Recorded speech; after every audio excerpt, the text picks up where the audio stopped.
Patrick, vous avez lu l'essai de Dominique de Villepin, Le pouvoir de dire non. Qui est disponible en ligne sur le site de la revue Le Grand Continent. Donc, essai que je ne vais qu'effleurer, parce que c'est un texte ample, ambitieux, brillant, avec du souffle, des formules, des métaphores propres à frapper les esprits. 2 extraits qui me semblent symboliques. Le premier dénonce la marchandisation du monde.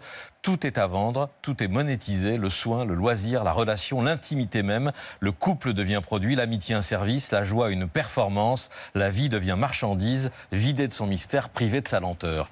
Le deuxième fustige notre dataïsation. Nos montres nous surveillent, la technosurveillance nous encercle, les algorithmes nous analysent, les plateformes nous gouvernent et un nouveau féodalisme s'installe. Chaque besoin satisfait est une information prélevée, chaque désir anticipé est une prophétie autoréalisée. Tout devient prédiction, tout devient produit. Ce n'est plus seulement le monde qui se chiffre, c'est notre humanité qui se calcule. Malgré ces constats, ces déplorations qui pourraient vous faire passer, Monsieur de Villepin, pour un conservateur, vous vous situez résolument dans le camp du progrès, qui doit dire non à celui de la contre-révolution. Ce sont vos termes, un camp réactionnaire qui, partout où il prospère, tente de s'imposer par le fanatisme, par le fantasme, mais c'est aussi une sorte de fanatisme identitaire, par les peurs et les colères, par les 3 grandes peurs qui, d'après vous, en France comme ailleurs, structurent le débat public: peur du terrorisme, peur de l'islam, peur de l'immigration. Il y a dans votre texte un double effet miroir entre votre discours de l'ONU de 2003, quand depuis New York vous faisiez la leçon aux Américains pour leur folie belliciste, la leçon que nous a retourné le vice-président J.D. Vance en février à Munich, leçon, je mets les guillemets, de démocratie et de liberté d'expression, et ce que vous écrivez aujourd'hui sur le Trumpisme, qui n'est à vos yeux rien d'autre qu'un fascisme, un fascisme nouveau, mais fidèle à ses racines, autoritaire, charismatique, belliqueux. Encore une citation sur Trump, parce que je vous trouve particulièrement inspiré sur le sujet. Vous voyez dans le Trumpisme une économie morale fondée sur la domination, la nature, la femme, l'étranger, tout doit y rester à sa place. L'énergie fossile est célébrée comme instrument de conquête, le pétrole foré comme totem de la virilité économique. Est-ce que vous voyez la métaphore ? Oui. Anne-Elisabeth, domination, virilité. J'ai tout de suite pensé à la dernière de ces fanfaronnades, hier. Let me tell you, you don't negotiate like I negotiate. I'm telling you, these countries are calling us up, kissing my ass. They are dying to make a deal. Please, sir, make a deal. I'll do anything, sir. Voilà le Trumpisme qui n'est selon vous que le symptôme des maux qui nous assaillent. Au passage, on remarque dans votre revue du Monde que vous êtes moins éloquent sur la Russie de Poutine, que vous classez comme un empire parmi d'autres, mais les autres n'ont pas envahi leurs voisins. Comme on vous a souvent accusé d'être complaisant avec Moscou, du moins de toujours préférer le dialogue au rapport de force, je trouve que c'est une occasion manquée. On remarque aussi votre vibrant plaidoyer européen, vous réclamez un saut confédéral, et en disant cela, vous avez dû peut-être surprendre ou décevoir quelques-uns de vos admirateurs. D'autres remarques ou critiques, Patrick ? Sur la mondialisation, au moment où Trump donne, on vient de le voir, un coup d'arrêt au libre-échange, je vous ai lu attentivement et je n'ai pas compris ce que vous pensez, au fond, de la promesse de prospérité liée au modèle mondialiste et ce que vous préconisé. Sur le pouvoir des grandes fortunes, vous évoquez des oligarchies qui glissent vers la plutocratie, le gouvernement des plus riches, y compris en France. Vous évoquez le ressentiment profond provoqué par la montée des inégalités. Or, c'est en partie inexact. Vous savez que les inégalités de revenus, de niveau de vie n'ont pratiquement pas bougé en France depuis 20 ans grâce à un système social de plus en plus redistributif, quand c'est vrai, les inégalités de patrimoine continuent de se creuser à cause de la flambée de l'immobilier. Enfin, à ce vaste tableau de l'état du monde et de notre pays, il manque des préconisations, des solutions concrètes. Vous plaidez pour une république rajeunie qui renoue avec l'ordre et la justice, une république dirigée avec humilité plutôt que par hubris, une république qui rende à la démocratie la force de sa promesse, mais encore... Ben oui, parce qu'il ne suffit pas de dire non et d'avoir le pouvoir de dire non, Dominique. Mais encore faut-il donner envie de dire oui. Je dis clairement, et c'est là-dessus que se termine ce petit essai, sur la nécessité d'avoir le courage de dire oui. Mais vous avez bien compris qu'il y aura une suite. Donc je n'allais pas tout livrer d'un seul coup. Nous ne sommes pas dans le moment où on est prêt à écouter des perspectives, des mesures, des programmes. On n'est pas là-dedans. Mais donc, sur le fait de comment donner envie aux Français de dire oui, parce que jusque-là, pendant longtemps, ils ont dit non. Mais il y a un préalable. Et c'est pour ça qu'il ne faut pas sauter les étapes. C'est le constat. Non, il y a le constat. Et puis il y a les principes à partir duquel on peut envisager de refonder nos sociétés. Mais d'abord, il faut éviter qu'elles se détricotent. Et c'est pour ça qu'une des clés du texte, c'est de comprendre quelle est la machine, quelle est la spirale qui est en train de nous emporter. Et la spirale, c'est cette alliance de la puissance, de la bataille identitaire. Parce que la puissance, en l'occurrence, cette puissance illimitée, cet illimitisme, qui est la marque même du trumpisme et d'autres néo-impérialismes, elle s'appuie sur une bataille idéologique, la conquête des esprits, on le voit en Europe à travers l'outil, l'instrument du populisme. Le populisme, c'est-à-dire la manipulation de quelques groupes à travers une idéologie et la question identitaire, on attrape les gens par la colère, on attrape les gens par la peur, et à partir de là, on divise les nations et on les asservit. Et aujourd'hui, les logiciels technologiques permettent à travers les réseaux sociaux, les bulles algorithmiques, véritablement d'asservir des nations entières. Et le risque, à partir de là, c'est que nous soyons comme des souris blanches avec une électrode à la queue et ajoutant au mot d'ordre de Donald Trump, forêt, forêt, forêt, c'est l'extractivisme. Il y a aujourd'hui le taxer, taxer, taxer, c'est l'empire qui fait payer le tribut aux nations asservies. Et là, il y a le cliquer, cliquer, cliquer, qui réduit chaque citoyen à un individu qui n'est plus qu'une équation sous forme de données, c'est-à-dire que nous sommes ramenés à quelques poussières de data. Ça, c'est une menace énorme. Et il faut bien comprendre que ça ne peut se faire qu'à travers un mécanisme d'asservissement qui est justement cette querelle identitaire. Et c'est pour cela, quand je dénonce cette tentation de la surenchère dans certains partis politiques en France, en Europe ou aux États-Unis, où on voit bien que nous sommes en quelque sorte capturés par la passion, par l'émotion, par la stigmatisation qui nous entraîne à devoir choisir un camp, eh bien, c'est en même temps nous obliger à renoncer à être des citoyens, capables de juger par nous-mêmes, capables de ne pas toujours courir et agir en meute. Ce que je crois aujourd'hui, c'est qu'il faut réapprendre à être une démocratie, une république, et c'est pour ça que je défends l'idée que le point de départ, c'est de retrouver les attributs de la souveraineté. La souveraineté nationale, c'est l'héritage de la Révolution française et de la marche républicaine, une souveraineté qui doit être une souveraineté populaire, c'est-à-dire que c'est bien le peuple qui est au cœur de la démocratie, mais aussi une souveraineté individuelle, une souveraineté des personnes, qui est un concept qu'Hannah Arendt a longuement défini. Eh bien, c'est cette capacité en conscience pour chacun à se situer et à ne pas se laisser emporter par des vagues populistes. En gros, vous nous dites, pas indignez-vous, mais réveillez-vous, parce qu'on je vais au-delà. Non, dire non, c'est l'étape après une éventuelle indignation. Dire non, c'est déjà commencer à agir. Et c'est déjà commencer à arrêter l'hémorragie, qui est la caractéristique de nos sociétés. La République s'efface, la démocratie est malmenée, la nation se divise, et il faut donc arrêter ce processus qui est un processus mortel. Et une fois qu'on a enrayé ce processus mortel, eh bien, après avoir dit non, eh bien, on peut alors commencer à débattre entre nous. Et c'est là où la démocratie doit retrouver ses droits. Et je dis bien, et c'est déjà, vous savez, c'est toujours pareil, le socle d'une action, ça n'a l'air de rien, mais je le définis. Prenons les deux mamelles qui constituent le cœur de la République. D'un côté, l'ordre. Aujourd'hui, on ramène tout à l'ordre, notamment dans le glissement vers l'extrême droite, mais on oublie que c'est un ordre qui doit rester républicain, qui ne doit pas se faire au mépris de la liberté. Et l'autre pied, qui est le grand oublié des dernières années, c'est la justice sociale. Or, on doit avancer sur deux jambes avec l'ordre républicain et la justice sociale. On voit aujourd'hui à travers la bataille sur les droits de douane. On est tous là à discuter des effets macroéconomiques sur les économies, le risque pour la croissance, l'inflation. Mais derrière tout ça, il y a quoi ?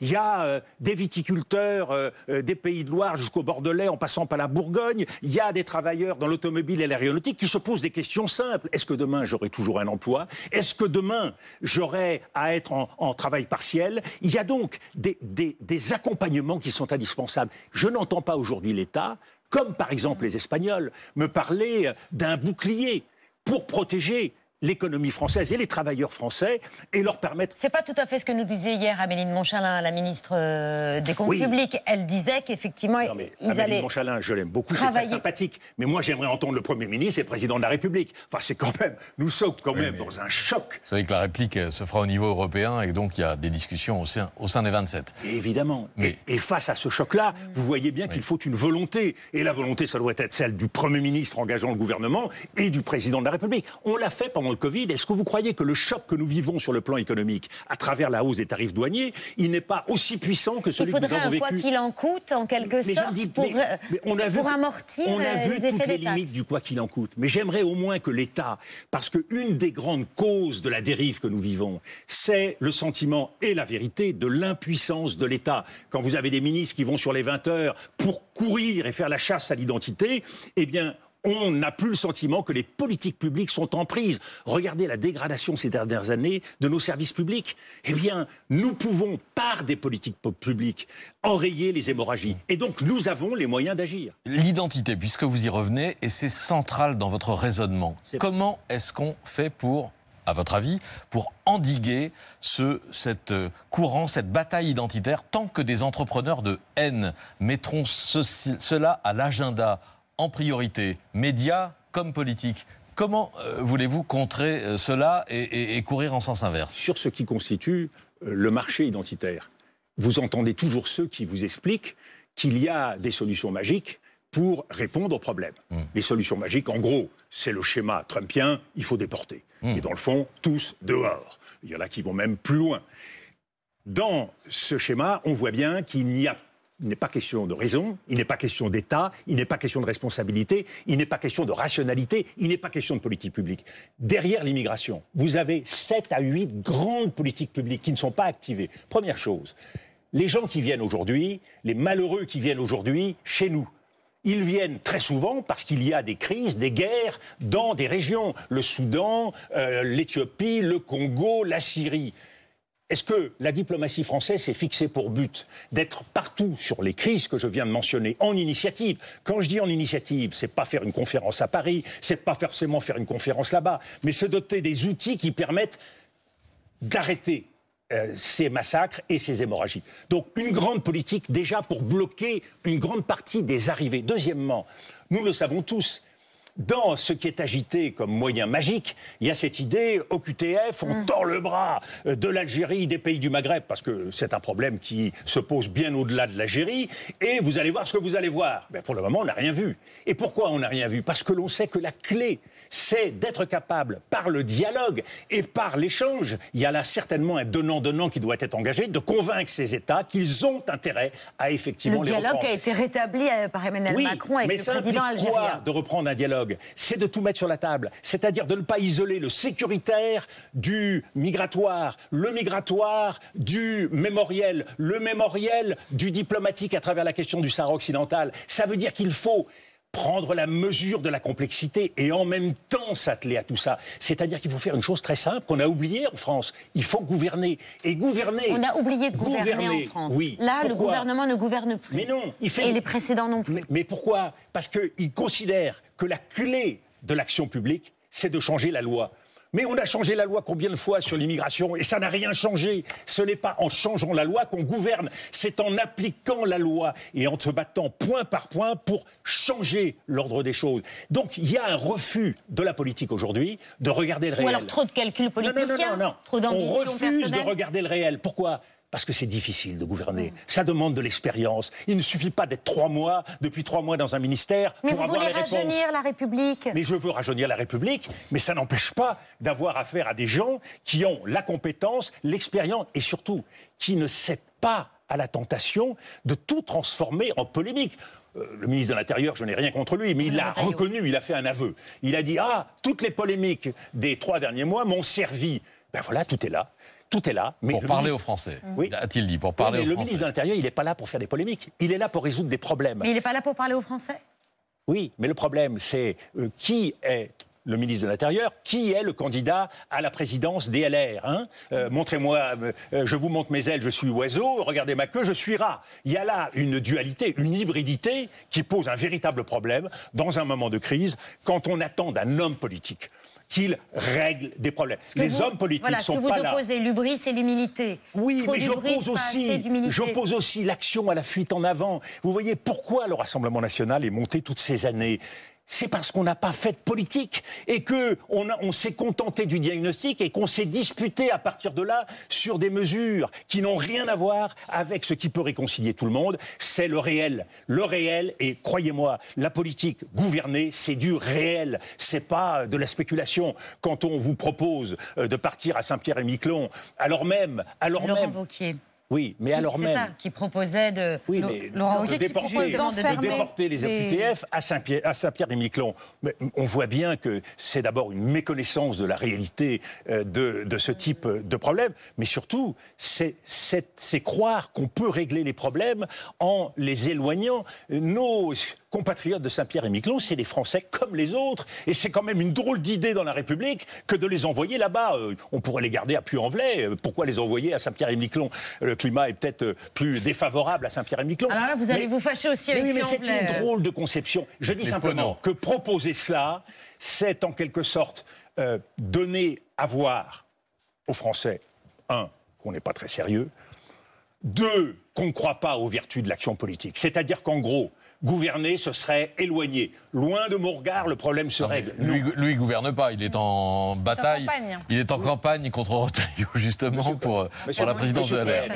Je vous rappelle qu'une des maladies françaises, c'est qu'on croit en permanence pouvoir lier la conquête du pouvoir et l'exercice du pouvoir. Nous sommes toujours dans la conquête du pouvoir. Le résultat, c'est que les Français n'ont jamais de dirigeants qui exercent le pouvoir, parce que quand on exerce le pouvoir, c'est tellement difficile qu'on préfère continuer à séduire, à proposer des choses parfois stupides, mais en tout cas, on n'assume pas le pouvoir. Est-ce que c'est une nouvelle tentative de la droite pour aller chasser sur les terres de l'extrême droite? C'est pas une nouvelle tentative. Ça montre à quel point cette droite est aspirée par ce qui semble le plus moteur, le plus dynamique, le plus vivant dans la vie publique française, c'est-à-dire le Rassemblement national, parce qu'eux donnent le sentiment de tenir les choses, de répondre aux problèmes des gens. C'est une totale illusion, puisqu'on voit à quel point Donald Trump, une fois au pouvoir, proposant les mêmes choses, est incapable de mettre en scène cela et part dans des logiques qui sont des logiques absolument folles.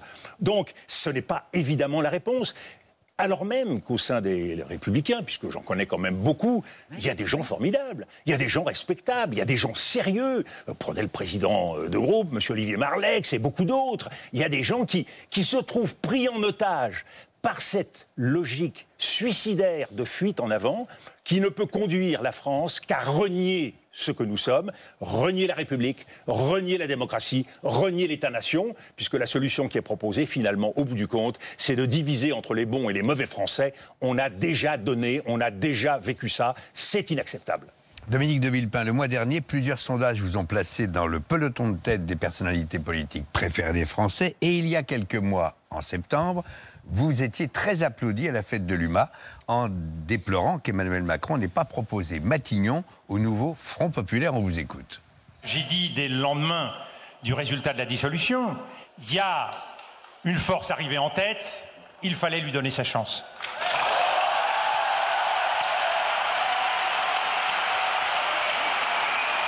Est-ce que ça aurait duré ?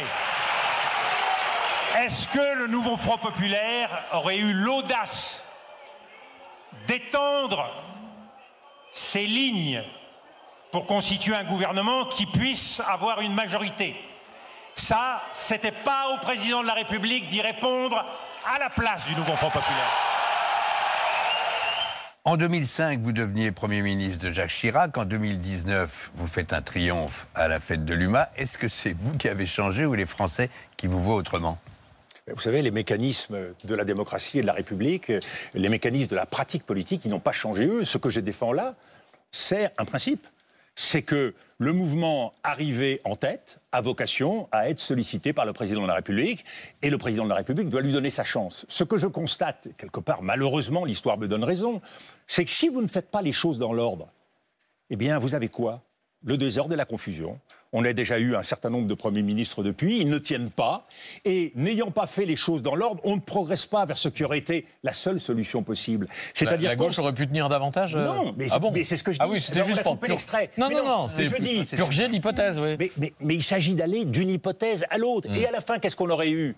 D'hypothèse en hypothèse, on aurait eu sans doute une possibilité de recomposition du jeu politique allant jusqu'à l'Union nationale et pourquoi pas revenir au vieux programme du Conseil national de la résistance. Mais ce n'est possible qu'étape par étape. Il faut donner à voir ce qui est impossible pour rendre possible quelque chose qui, sur le plan démocratique, ne peut qu'émerger d'un processus et d'un cheminement.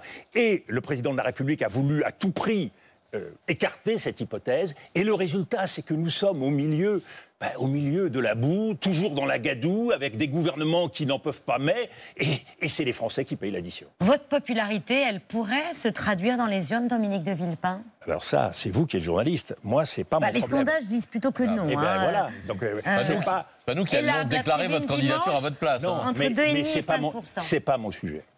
Ce n'est pas mon sujet, vous l'avez compris, on a parlé de la situation créée par le Trumpisme, on parle de la situation de guerre aujourd'hui sur la planète, il y a des défis, il y a des combats. Moi, ce que je veux, c'est montrer à voir aux Français et aux Françaises qu'il y a des alternatives, qu'il y a un chemin, mais que la condition pour avancer, c'est de ne pas renier ce que nous sommes, de ne pas renier nos valeurs, de ne pas renier l'héritage républicain. La contre-révolution en France, on la connaît depuis l'émigration blanche en 1791, la grande bataille de l'affaire Dreyfus, la partie douloureuse de Vichy, la souffrance de l'OAS. On a payé pour voir ce qu'est la contre-révolution dans notre pays. Je ne souhaite pas qu'en 2027 ou 2026, nous ayons à rejouer cette partie. Donc soyons fiers de notre héritage, mais considérons aussi qu'il y a un combat à mener aujourd'hui pour le préserver, parce que, et c'est la clé de ces petits essais, et c'est pour ça que ma plume a été entraînée, au départ je devais faire quelques pages, c'est qu'il y a des logiques, des mécanismes qui sont à l'œuvre. Ces mécanismes, ils sont mortels, parce que c'est exactement comme l'engrenage des somnambules en 1914.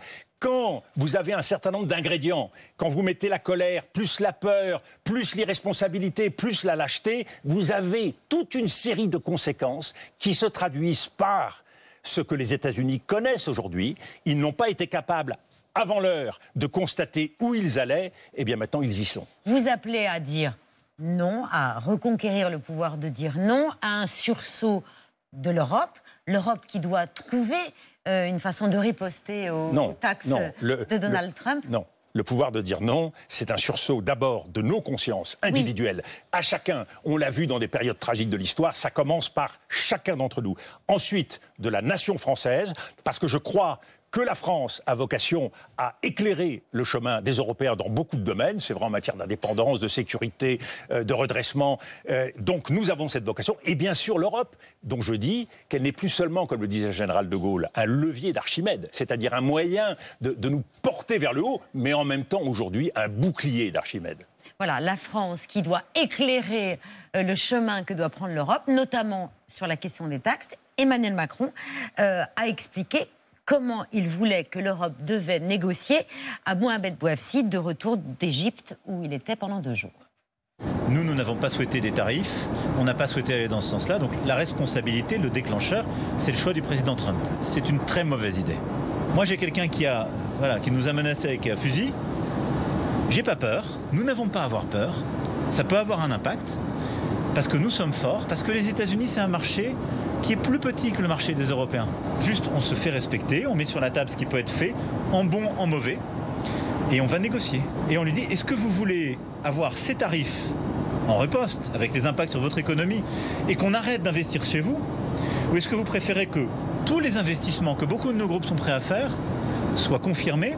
Moi, mon souhait, c'est qu'il n'y ait pas de tarifs. Maintenant, si le président Trump, dans plusieurs semaines, confirme son choix, alors nous confirmerons une riposte et nous nous préparons à le faire. Nous sommes plus forts que les États-Unis, dit le président de la République, à condition que les Européens restent unis. Et c'est le défi. Giorgia Meloni, elle va se rendre dans les prochains jours aux États-Unis. On ne sait pas vraiment pour quelle position, si c'est pour défendre l'Italie ou l'Europe. Le président de la République a raison. Il faut une riposte graduée, échelonnée. C'est ce qui est décidé aujourd'hui par les capitales européennes. Et il faut une réponse chirurgicale. Mais il faut qu'aujourd'hui, nous mettions sur la table la panoplie complète. Le président n'a évoqué que les mesures tarifaires. Il y a des biens qui sont concernés, mais il y a aussi la possibilité de riposter sur le plan des services. Et sur le plan des services, il y a un secteur où nous pouvons faire particulièrement mal aux États-Unis, qui est le secteur du numérique. Parce que là, nous pouvons à la fois... pardon ? Non, je vous arrête parce que Trump arrête. Il arrête, il met un sursis de 2 mois et demi, il arrête les surtaxes pendant 2 mois et demi hors Chine. Pour la Chine, la bataille continue. 104%. On est à 125 maintenant. 125 maintenant, ça vient de monter, les enchères continuent. Mais pour le reste, il vient d'annoncer à l'instant qu'il suspend pour 90 jours les surtaxes douanières pour tout le monde entier. Les surtaxes réciproques, oui. Bon, un Sauf la Chine. alors. Sauf la Chine. Alors justement, Sauf la Chine. Donc deux leçons d'une information qui vient toute neuve en direct. Donc la cible, c'est bien d'abord l'économie chinoise, avec la volonté de mettre au pas le reste de l'économie mondiale au service de l'économie américaine pour se retourner dans un objectif très clair contre la Chine. Le deuxième élément, c'est que Donald Trump, dans le fond, met un genou à terre face aux bourses mondiales et face à l'épargnant américain. Car quelle est la clé qu'on a vu monter dans les dernières heures? C'est tous ces reportages aux États-Unis qui nous montraient ces épargnants dans un pays où la retraite est par capitalisation, qui voyaient leur retraite fondre. 15%, 20%, 25% des gens qui avaient épargné toute leur vie et qui tout à coup voyaient 40 000 $ partir de leur compte, de leur perspective de retraite future. Donc c'est un drame que vivait l'Amérique. Et qu'est-ce qui est aujourd'hui le quotidien des Américains qu'on n'aurait jamais imaginé? La peur. La peur est aujourd'hui le pain quotidien des Américains. On aurait imaginé ça dans des pays autoritaires ou totalitaires. Mais aujourd'hui, c'est ce qui se passe là-bas. Méditons sur ce que vivent les Américains pour que cela ne nous arrive pas dans 2 ans ou dans 6 mois. C'est une véritable leçon de choses que nous devons méditer. On fait un chèque en blanc, on fait une expérience et on est débordé par l'expérience et il n'y a pas de ticket retour, car on ne sait pas encore en termes institutionnels ce que va décider Donald Trump, c'est-à-dire on ne sait pas combien de temps va durer le Trumpisme. Il y a une seule chose de sûre, c'est que le Trumpisme n'est pas une simple parenthèse dans l'histoire de l'Amérique. Vous restez avec nous pour la story de Mohamed Bouafsi. Je veux croire à la paix, je pense qu'elle est indispensable et aujourd'hui on a une intensité de cette guerre qui est terrible. Depuis le 2 mars, il n'y a plus rien qui passe, plus d'eau, plus de nourriture, plus de médicaments, plus aucun blessé qui sort. La seule réponse pour tout cela, c'est une solution politique, c'est-à-dire reconnaître chacun dans ses droits, l'existence de chacun et aussi les solutions de sécurité pour lutter contre les terroristes, mais permettre à chaque peuple de vivre en paix. C'est l'histoire d'une visite inédite. Hier, Emmanuel Macron s'est rendu à quelques kilomètres de la frontière entre l'Égypte et la Palestine. C'est la première fois qu'un dirigeant occidental se rend aux abords d'une frontière avec la bande de Gaza depuis le début de la guerre. Accompagné du président égyptien Abdel Fattah al-Sisi, le chef d'État a visité un hôpital, l'hôpital d'El Arish. Là-bas, il a rencontré plusieurs enfants victimes des raids de l'armée israélienne. Ma présence à Al Arish aujourd'hui, c'est on n'a pas le droit d'oublier Gaza. Il y a aujourd'hui en tout cas une génération à Gaza qui a vécu le pire. Et j'ai vu, c'était bouleversant, des enfants, des adultes. Certains avaient des regards qui portaient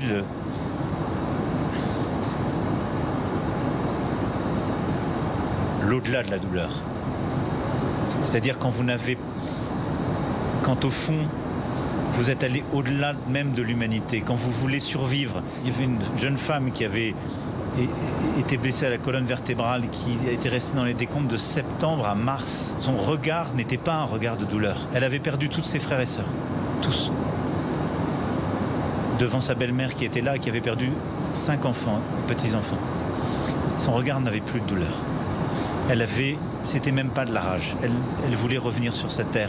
Et donc, quand on arrive à ce degré-là, l'immense responsabilité que prennent ceux qui font cela, c'est de construire des générations qui auront grandi dans le ressentiment.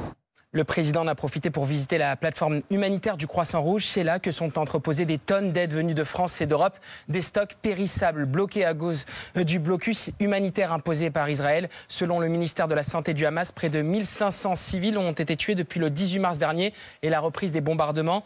Emmanuel Macron est ferme. Selon lui, Benyamin Netanyahou doit changer de stratégie.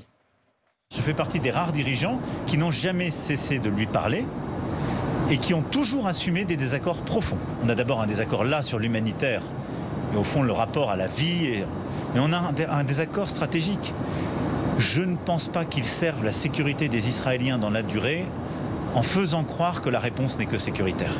Et d'ailleurs, c'était la même histoire qu'ils leur racontaient il y a 15 ans et ça n'a pas été vrai, il y a eu le 7 octobre. Ceux qui pensent aujourd'hui que la réponse n'est que sécuritaire se trompent, se mentent à eux-mêmes et mentent au-delà.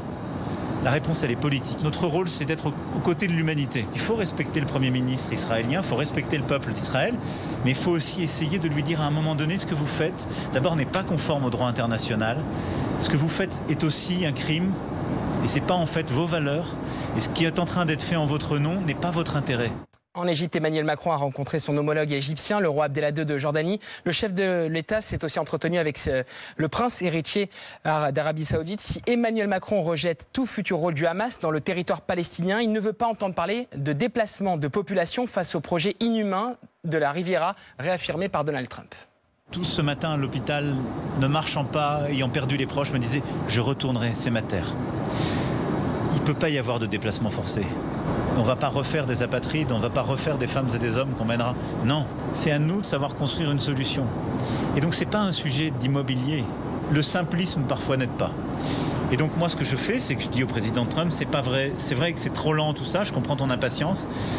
Peut-être ce serait formidable si un jour ça se développait de manière extraordinaire, mais là notre responsabilité c'est de sauver des vies, de retrouver la paix et de négocier un cadre politique. Si tout ça n'existe pas, personne n'investira. Aujourd'hui, personne ne mettra un centime à Gaza. Emmanuel Macron a également rappelé l'urgence de la libération des otages et de la restitution des corps israéliens à Gaza. Le président a rappelé l'importance de lutter chaque jour contre ceux qui importent le conflit de manière violente en France. La France, c'est le pays en Europe qui a la plus grande communauté juive. Et nous sommes le pays qui a le plus d'enfants d'origine maghrébine, du Proche et Moyen-Orient, et on est un des pays d'Europe qui a le plus de concitoyens dans la confession musulmane. Il y avait toutes les recettes pour qu'après le 7 octobre, nous explosions. Je suis très fier de nous. Néanmoins, bâtir l'unité, ça va se faire comment ?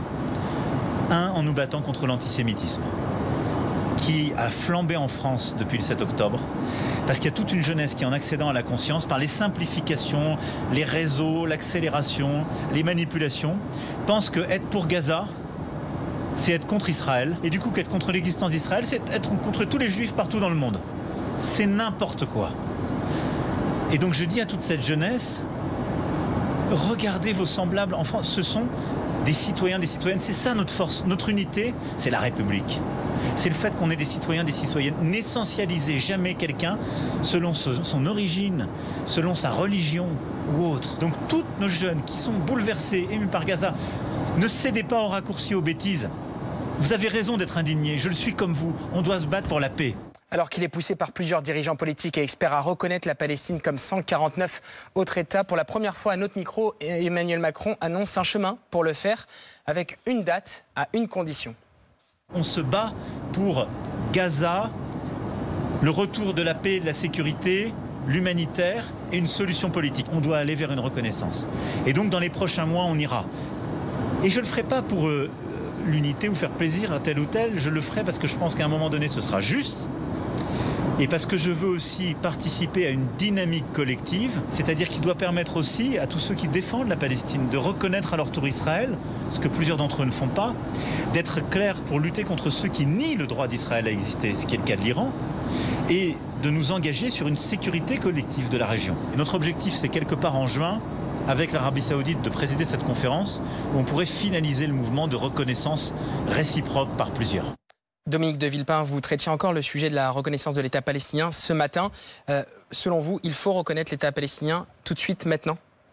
Bien sûr, c'est la seule façon de transformer ce drame en politique. Sortir de la violence pour rentrer dans la responsabilité politique. Et de ce point de vue, je salue le chemin qu'offre le président de la République d'ici à la conférence du mois de juin. Je suis heureux aussi du geste qu'il fait en se rendant à proximité de Gaza et des mots qu'il emploie. Mais ça fait 18 mois que nous pouvons tous voir ce qui se passe à Gaza. nous pouvons voir au quotidien ce drame se jouer malheureusement dans l'indifférence de trop d'États, y compris dans l'Union européenne, et de trop de responsables. Donc il faut mettre fin à tout cela. Et il faut sortir de cette escalade aujourd'hui où Israël est entraîné par un gouvernement en dépit des résistances de son peuple. Parce que l'élément qu'il ne faut pas oublier aujourd'hui, c'est que le peuple israélien manifeste tous les jours contre ce qui est en train de se passer, bien sûr pour la vie des otages, mais aussi pour sortir de cette horreur au quotidien qui se déroule à quelques kilomètres des grandes villes israéliennes. En France, les violences sexistes et sexuelles dans le monde du cinéma, du théâtre ou de la publicité sont massives. Conclusion des 6 mois de travaux de la commission parlementaire présidée par la députée Sandrine Rousseau, qui pendant 118 heures a échangé avec 350 professionnels. De quoi écrire que le cinéma, l'art en France, le monde de la culture est une machine à broyer les talents, notamment celui des plus jeunes, qui entre 16 et 18 ans sont potentiellement des proies, ce dont témoignait l'actrice Sarah Forestier lors de son audition le 7 novembre dernier. Lors de mon premier casting, quand on m'a demandé de retirer ma culotte pour la faire tournoyer dans les airs, j'ai dit non. Plus tard, pas très longtemps après, je fais mon premier film, L'Esquive. J'ai 15 ans. Sur le plateau, un des régisseurs, alors qu'on attend entre 2 scènes, me dit « J'ai envie de te faire l'amour dans les fesses ». Il a 30 ans.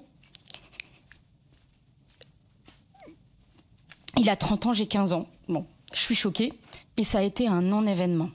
Il se trouve qu'un peu avant, sur ce tournage, il y a eu une scène avec un acteur qui devait en fait tenter de m'embrasser dans la scène.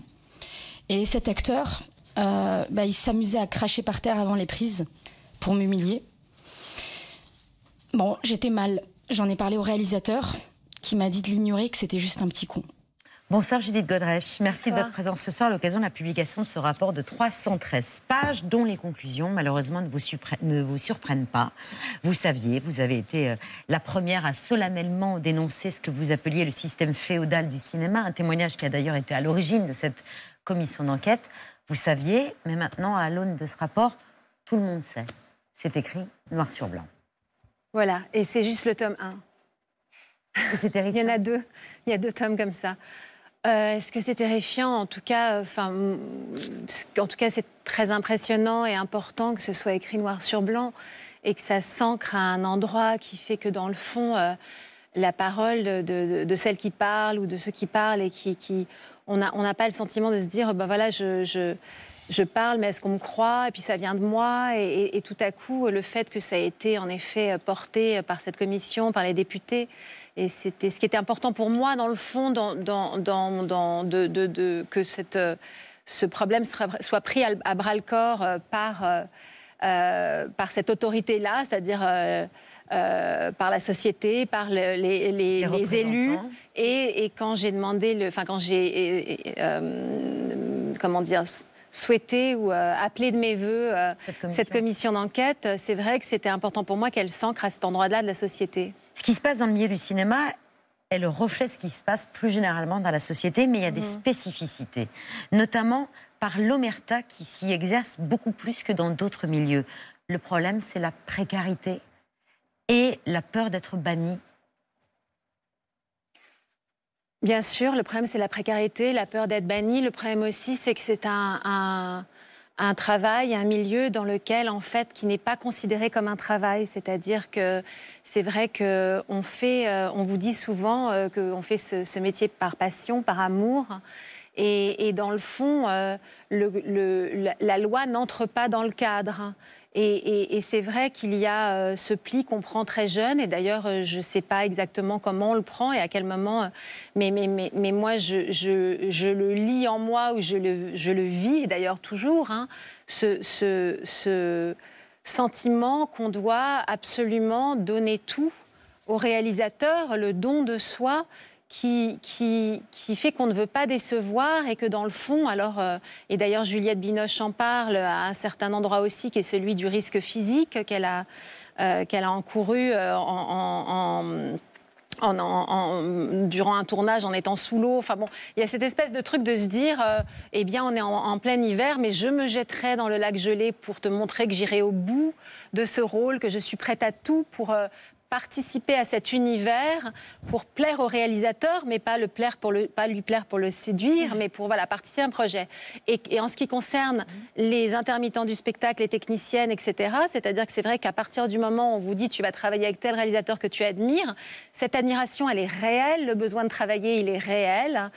Que ce soit une famille liée ou une famille qui se crée parce que c'est un auteur et quand on a l'habitude de travailler avec cet auteur, on retravaille avec lui, ou qui se crée parce que c'est une production et que dans tous les cas, ce sont des endroits où on ne veut pas trahir et de se retrouver, d'être le grain de sable qui crée le désordre, fait que très souvent, l'équipe, la famille du cinéma, comme une forme de famille incestueuse, c'est pas cette famille qui se remet en question, c'est le grain de sable qu'on écrase. Et donc c'est vrai que lors de ces auditions, je crois que les députés se sont retrouvés face à une réalité qui les a bouleversés, qui était celle de personnes qui posaient 50 fois la même question avant de venir témoigner, c'est-à-dire de demander comment on pouvait les protéger. Et malheureusement, la réponse, c'est qu'on ne peut pas vous protéger une fois que vous aurez parlé. Ce qui se passera dans votre métier, dans votre milieu, si vous racontez des choses précises et on reconnaîtra les auteurs. Oui, c'est ça en fait. Et donc du coup, c'est vrai que c'était très bouleversant pour eux, je crois, et ça se retrouve écrit noir sur blanc, ce qui était très important. Un milieu où il n'y a pas de loi, pas de réglementation concrète, c'est notamment le cas pour les castings. C'est un lieu qui a été très particulièrement identifié comme propice aux violences, notamment à l'égard des plus jeunes, des débutants. Ces castings, ils devraient... c'est une improvisation totale. N'importe qui peut être directeur de casting. Ça se passe dans des chambres d'hôtel, ça devrait pas se passer la nuit, ça devrait se passer que le jour. C'est-à-dire que c'est comme les agents les agents également pour enfants. Enfin, n'importe qui demain peut s'improviser agent pour enfants et rencontrer un enfant dans la rue et dire je suis agent. C'est vrai que c'est intéressant, parce que c'est pas un milieu dans lequel il n'y a pas de droit du travail, mais c'est juste qu'il y a des lacunes, il y a des endroits où en effet il n'y a pas de cadre. Et pour remédier à tout ça, ça va demander beaucoup de préconisations. Il y en a 86, je crois, si je me trompe pas, ouais. Et puis, elles ne vont pas plaire à tout le monde. Mais en effet, il y a une vraie révolution à faire. Et un des sujets, en tout cas, tout est important, mais l'un des problèmes majeurs et qui continue d'être un problème aujourd'hui, on ne parle pas d'un ancien monde ou d'un vieux monde, c'est la sécurité des enfants et du corps des enfants, qui se retrouvent dans des pièces seuls avec des adultes et dans des situations où ils sont incapables même de savoir ce qui est bien, ce qui est mal, est-ce qu'on a le droit de leur faire ça, etc., etc. Vous le disiez, il y a 86 préconisations qui vont peut-être pas plaire à tout le monde. Il y a eu en tout cas un débat sur le principe de la présomption d'innocence pour les agresseurs présumés. Là, le rapporteur a été assez clair, ce principe n'existe que dans les procédures pénales, ce qui n'empêche pas l'employeur de prendre des mesures sur un plateau, par exemple, à titre conservatoire. Donc un employeur peut toujours envisager d'une mise à pied ou d'envisager une mesure d'éloignement pour protéger les autres. Est-ce que ça, c'est une avancée ou est-ce qu'il n'y a pas un risque, là, de bannir un innocent ? En fait, de toute façon, je pense qu'il est important, et il y a une des préconisations qui me semble extrêmement importante, c'est celle du signalement obligatoire au procureur. Et dans le fond, ça crée un cadre qui est... Voilà, justement, alors là, on fait rentrer la justice, et cette espèce de débat sur la présomption d'innocence qui est dans un cadre légal ou pas, là, en l'occurrence, les choses seront claires. On demande au producteur de signaler au procureur, en fait, ce qui est l'équivalent d'un article 40. Et ça, c'est une préconisation qui est extrêmement importante. Et voilà. Ensuite, de toute façon, nous sommes face à un sujet complexe, à des situations. À un moment donné, on met les mains dans la terre et il faut faire changer les choses. Et surtout, je crois que ce qui est vraiment très important de préciser, et je pense que les gens s'en rendront compte au fur et à mesure que les préconisations sortent et puis que tout le détail de ce qui a été entendu, etc., c'est le fait que c'est des choses qui se passent encore aujourd'hui, la semaine dernière, le mois dernier. On n'est pas en train de créer des légendes urbaines qui se seraient passées en 1987 et demi. Merci Judith Godrèche d'être venue à l'occasion de la publication de ce tome 1 du rapport. Enfin, il y a 2 tomes, mais les 2 ont été publiés. Des violences de la culture, anatomie de machines à broyer les talents. Voilà, c'est le titre du tome 1 de ce rapport. Merci beaucoup, c'est l'heure du 5 sur 5 de Laurent Sénéchal.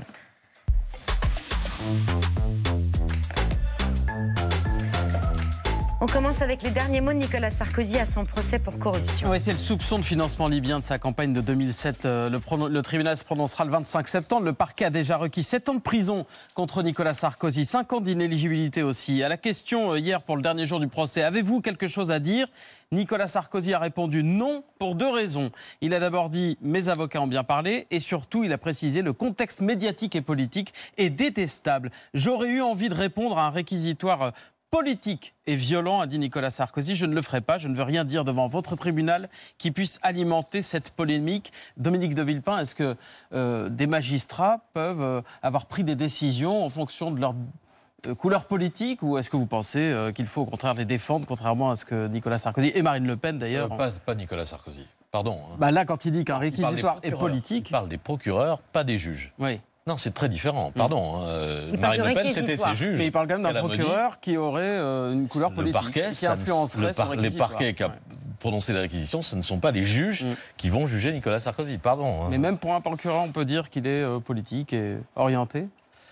Vous parlez à quelqu'un qui a eu à subir le même type de procès, et la distinction que vient de faire Patrick Cohen, elle est fondamentale. Parce que c'est bien les juges qui décident, et au regard de la loi et au regard du tribunal, tous les êtres humains, hommes et femmes en France, sont égaux devant la loi. Et ce qui est extraordinaire, c'est la revendication qui est aujourd'hui celle d'une partie de la classe politique, qui voudrait qu'il y ait un privilège d'exception pour ceux qui représentent plus de tant de millions de Françaises et de Français, ou qui ont exercé des fonctions extrêmement importantes. Quand on enfreint la loi, il y a un coût, il y a une dimension humaine auquel je suis personnellement très sensible, car quand on a servi toute sa vie ou quand on s'est engagé toute sa vie, c'est évidemment un effondrement pour ceux qui ont à subir ces situations. Mais c'est le principe même de la justice. Et une fois de plus, nous avons la chance d'avoir une autorité judiciaire en France qui peut exercer et rendre la loi sereinement.